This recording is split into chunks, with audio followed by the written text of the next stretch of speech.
Occupy Nigeria was a rallying point for many people. It was a political statement for the fuel subsidy, but several years after, there's still a back and forth about the subsidy. Which government will have the political will to take the subsidy off? Now, is the reason solely economical or is it political? Well, I still have in the studio Lulu Elegbe. He's a political analyst. Well, he's not an economist, but he knows the politics of these kind of things. Lulu, it's good to have you join us again. So, we know that Christine Lagarde, the IMF boss, had recently said that Nigeria's debt profile is really alarming. And the only way we can get ourselves out of this mess is if we remove subsidy and we start soon. Now, the government did respond. In fact, Pengasin had told the federal government that they shouldn't listen to any advice from whoever, because they were trying to talk about Christine Lagarde. And so the federal government says, we have no plans to remove fuel subsidy at this time. Now, that at this time could mean a lot of things. It could mean that maybe next month we'll change our minds. Maybe next week. Maybe next week. But we're not at that point yet. I'd like to quote Zainab Ahmed, Nigeria's finance minister. She said the Nigerian government has no plan to remove fuel subsidy at this time. She also said that the government is in discussion with the World Bank power sector team on the $1 billion performance-based loan from multilateral institutions. She said that they met with the World Bank power sector and discussed the way forward on the proposed bill for the PBL. We agreed to bring relevant MDAs together to ensure that we advance this operation in a timely manner. We will also discuss country portfolio performance of Nigeria, which currently stands at $9.8 billion, by the way. Yeah. So, we're in debt. Yeah. The whole world is in debt, by the way. I just discovered that the whole world is in debt. And somebody asks, who are we indebted to? The whole world is in debt. But let's talk about the issue of the fuel subsidy removal. Okay. We occupied Nigeria. There was like a reverberation, I don't know how they call it. But, you know, literally every part of Nigeria knew about this. But down the line, I remember the APC was on the other side of this. But now we're here again asking that the noble thing, according to IMF, be done, but the federal government seems to be playing around it. Why do you think so? Well, the fuel subsidy thing is one of those political, what they call them, hot potatoes. Nobody really wants to get burnt by it. Now, part of the mistake I think the previous administration made wasn't just that they removed the fuel subsidy, it was how they did it. They were talking about it and people just woke up one morning and it was gone. And everybody thought, whoa, what just happened? Now, the realities, there's an emotional side to it and there's a logical side to it. The emotional side, we all understand. We're buying fuel at 145 naira a litre. If you take away the subsidy, that could jump to anything, really. And at a time of economic hardship, that seems like a particularly cruel thing to do. On the logical side of it, we're spending billions of dollars a year on this subsidy. So I can understand the IMF's point, which is this is costing your country too much money. You need to remove this thing and put it into other things.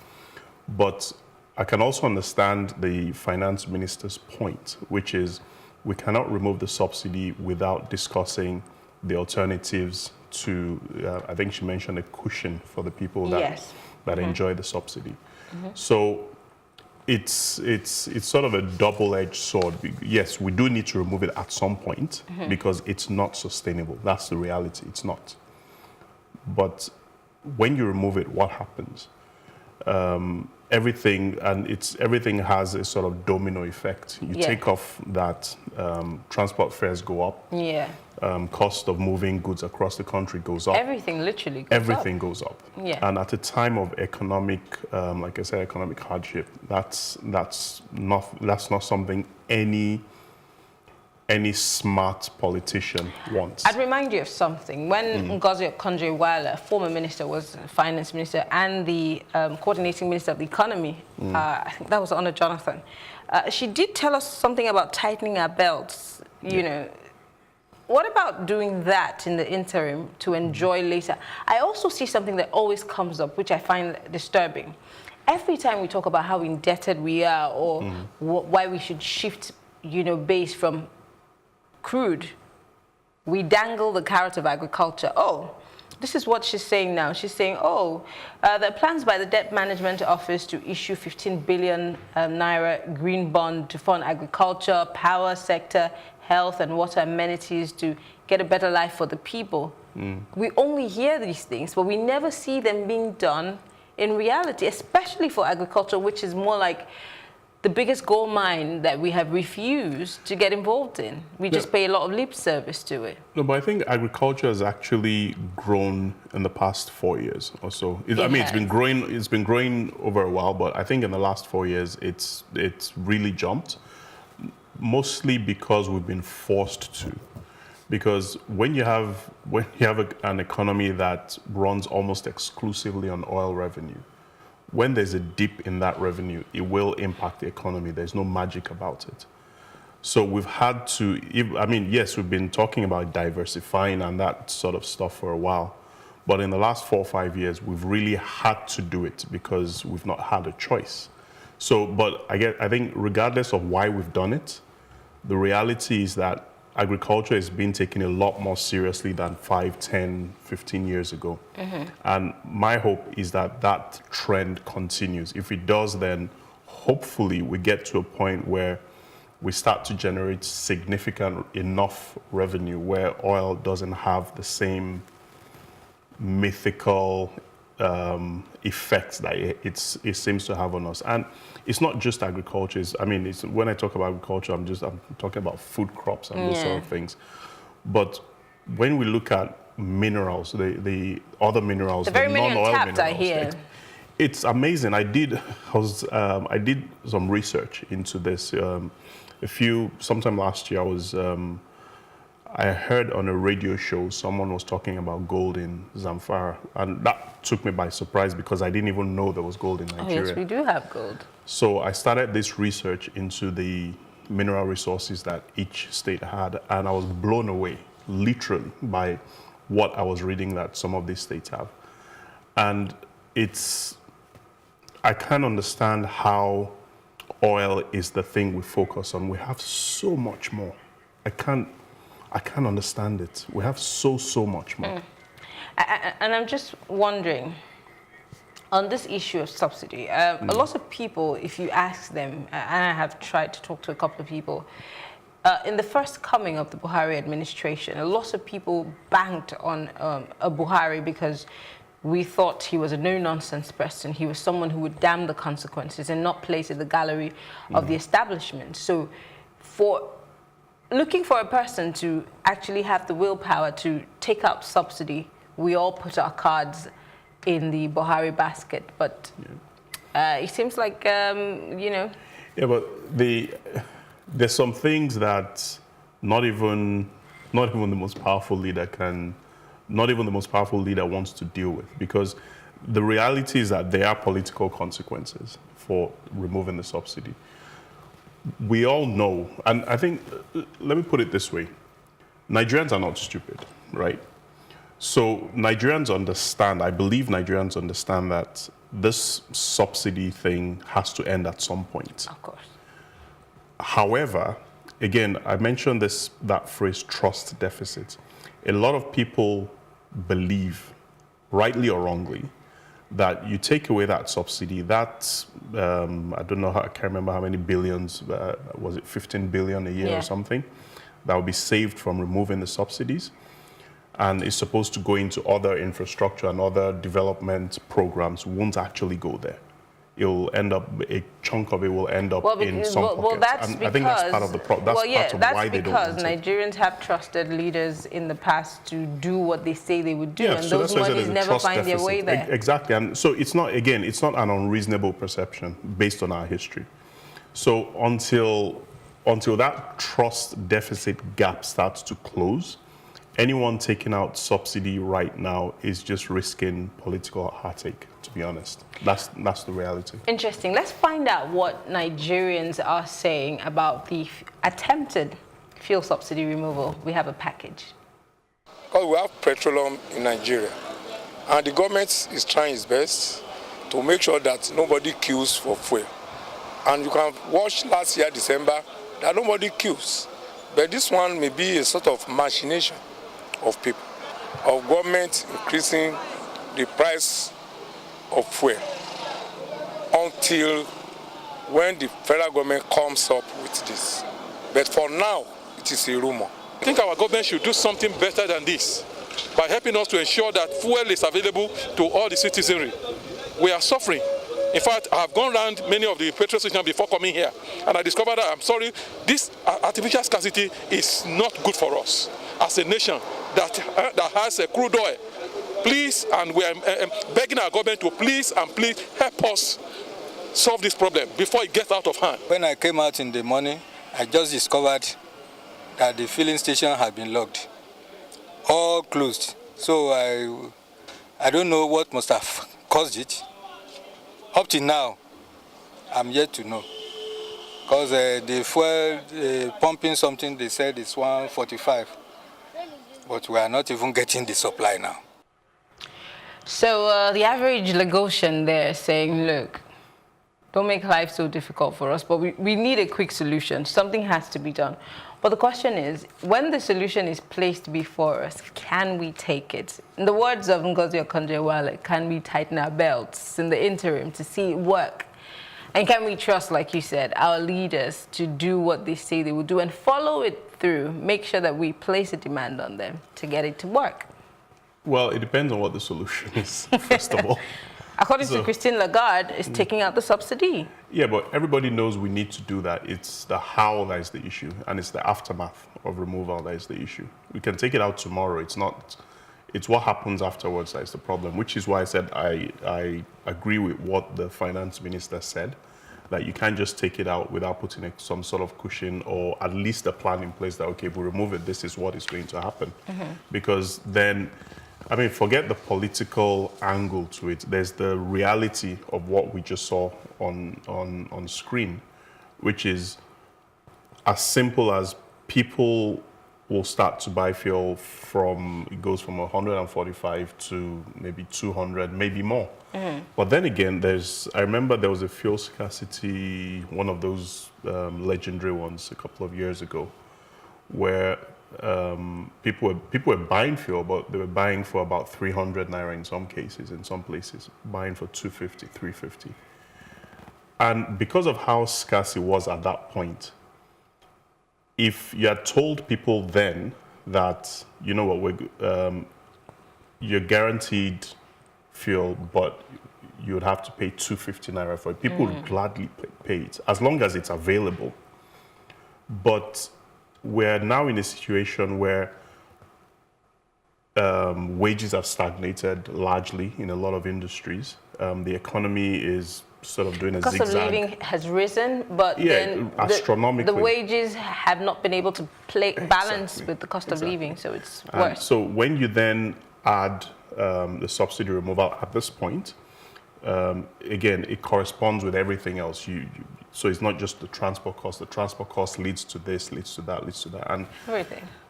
Which is why I made the point that it's a political nightmare for any leader without having a plan in place on how to deal with it. Because of the hues and cries. Let's talk about the ECA. Okay. The excess crude account. A report has said that Nigeria has other sovereign wealth funds, but the excess crude account has been ranked as the most poorly governed. Similar funds operated by resource-rich countries in sub-Saharan Africa. A new report by a Natural Resource Governance Institute has shown that ours is the worst. It goes back to what you said about the trust that we have in leaders to be able to handle these resources, to do what they say they will do with it. I mean, the report showed that Nigeria's excess crude account ranked the lowest. Other sovereign wealth funds assessed by the ranking alongside the Qatari Investment Authority, the new report titled Resource Governance Index from Legal Reform to Implementation in Sub-Saharan Africa, looked into the gap between the state resource governance in relation to oil and gas and mining laws. And this is a big, I mean, look at what's happening in Zamfara. Mining laws. There are people who are illegally mining, and we're not able to police that. Again, it also looked at, they're saying that 6 funds, which together manage over $8 billion in resource revenues, attain failing scores, talking about Nigeria. These funds are found mostly in countries like Nigeria, which have poor scores control because of corruption. Now we also know that President Buhari came into the country trying to fight corruption, but we also know how endemic corruption is in this part of the country. If our excess crude account is in red, or we cannot necessarily account for it under an administration which has zero tolerance for corruption, what does that say about the administration? Well, I think it says more about the state of the nation than it says about the administration. The reason I say that is because I think I disagree with people that say that this administration is not really fighting corruption. I think they've done more to fight corruption than most of their predecessors. The problem, though, is I don't think we fully appreciate how badly or how deep corruption has eaten into the fabric of our society. So it's, yes, we all know that President Buhari has a zero tolerance policy for corruption.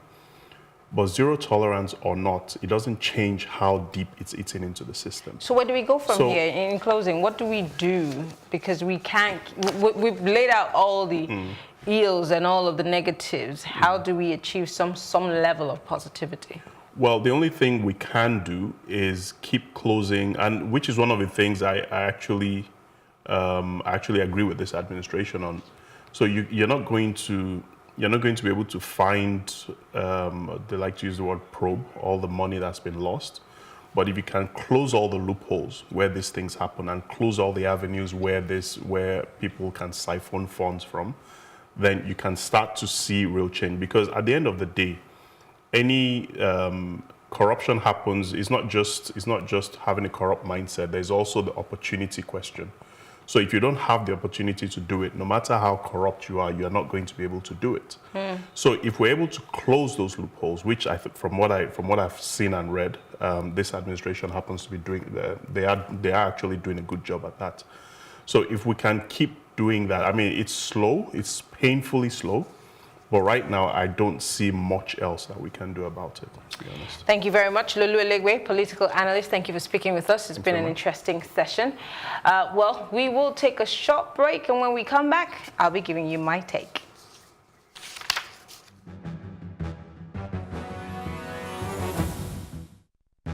What are we asking?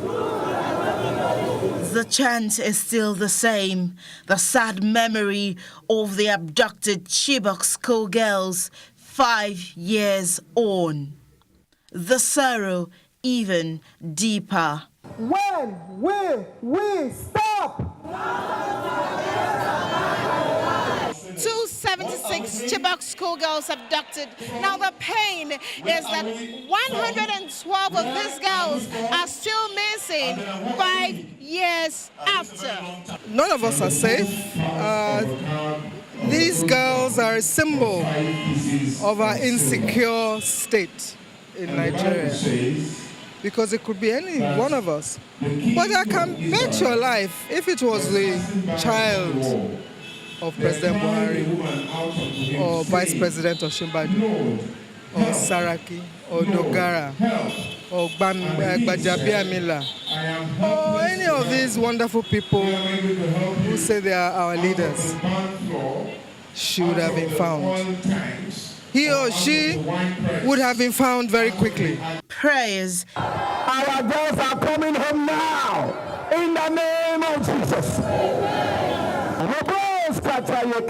And more prayers go forth for them from the nation's commercial nerve center, Lagos, as members of the Bring Back Our Girls group hope that one day the girls will return. I'm saying again that the 112 girls cannot just disappear. Yahib Bwata is a 45-year-old father of one of the released Chibok schoolgirls, Comfort Bwata. He joins the prayers for their release. It happened on my present. I was there in Chibok. My name is Yahib Bwata. My daughter is Comfort Bulus Bwata. She is one among the 82 released. She's now in school. So I reasoned with some of my colleagues, the parents, that their daughters, 112 of our daughters still outside there. So I pray their daughters will come to join them safely. They brought 107 girls, and 112 girls are still missing. I saw the tweets by the president today. They do claim that they're still working hard to get the girls back. But this is not the speed that we expected that the girls will be returning. The remembrance of the Chibok schoolgirls 5 years after brings to memory the March 2018 abduction of over 100 Dapchi schoolgirls by the Boko Haram terrorists in Yobe, especially Leah Sharibu, who up to date is yet to be released on account of her Christian faith. Mary Chinda for Plus TV Africa.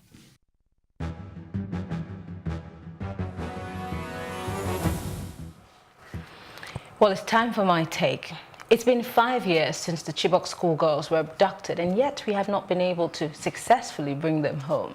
There have been protests, meetings, inquiries, yet not much has been done. Our government campaigned on the heels of this, and yet some children are yet to return to the loving arms of their parents. Dapchi girls, all but one, returned home. What is the fate of Leah Sharibu?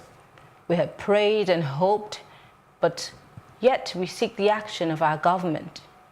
We can't stop. We won't stop. We'll still say, bring back our girls. And while they're at it, we need safe spaces for our children and our young people. If we must educate our children, we need them to do it in a safe environment.